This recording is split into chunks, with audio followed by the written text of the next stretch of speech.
Hey guys! So yesterday we talked a little bit about finding the just right book. Today we're going to be talking more about why do we read in the first place. So let's get started. Alright, let's go ahead and start by drawing a circle map. So it's going to look like this, just a really big circle, and then one circle in the middle, because usually we put our topic there. So we're going to be brainstorming why we read. So let's go ahead and put that question in the middle. Why do we read? Now I'm going to do a couple with you, but I also want you to be able to fill in some of the circles, so I'm not going to fill in a whole bunch. So, why do we read? And I'm trying to think, why does Miss Thompson read? One reason could be just for fun.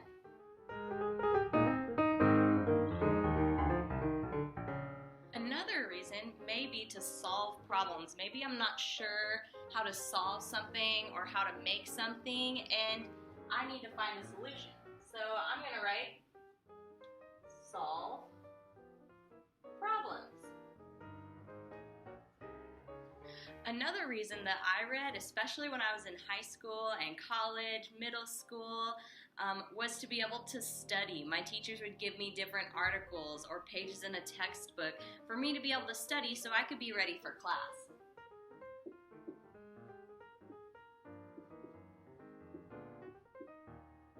So you go ahead and take a couple minutes, pause this video if you need to, and brainstorm at least 2 more reasons that you might read something. It could be a book, an article, anything. Okay, so I have pulled some books from our classroom library that we are going to go over. I'll talk about maybe a little bit what they're about because I have read through most of these, and maybe we could think of why we might read these books. So our first one is Number the Stars. I read this with my 5th graders last year and they loved it. It's actually a fiction book, so that means that it's not a true story, but it's historical fiction. Historical fiction usually means it may not be true, but it could have really happened. So this story could have really happened. This story we read more to get a different perspective. So that could be one reason. It gives a totally new perspective. So this girl in this story, her name's Anne Marie, and they're in Finland, and they're having to live through the times when Nazi Germany was very much in control, and they had to deal with a lot of hardships for that. So this can offer a new perspective. This next book, some of you might recognize it, some maybe not. It is a Junabe Jones book, 1st grader, Dumb Bunny.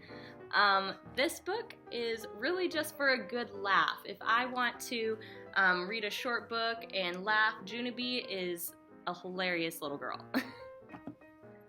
Another book we have is The Hunger Games. Now some of us have seen this maybe in the movie but haven't read the book, so maybe think about why would we read the book? Of course the book came before the movie, but are we trying to entertain ourselves? Are we trying to get a new perspective? We know that it's fiction, so usually it's a fiction book is not going to tell facts, so we might not be trying to exactly get information from it, but it's a good read anyway. Another one is Scary Stories to Tell in the Dark. Now you can probably infer from this title why someone might read this. So actually go ahead and on your circle map, I want you to pause the video and quickly write 2 words, why someone might read Scary Stories to Tell in the Dark. And the next one is a very familiar book.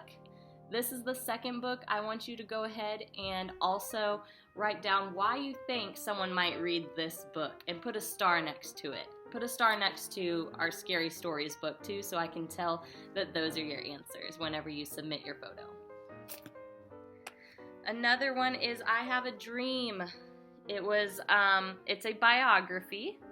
So a biography means that it was written by somebody else. So it's not from Martin Luther King's perspective, but somebody else wrote about him in his I Have a Dream speech. So this is a nonfiction biography. So there are many, many reasons why someone may read this book. Someone may read this book simply for the information, but someone may read this book to simply get a new perspective, a new opinion on things. Last but not least, we have an Owls book. It's National Geographic. So I would definitely read this book if I was trying to get information on owls. As you can see, there's pictures, there's graphics. Whenever someone's trying to do research on owls, then they would look at this book. And so this is a non-fiction text.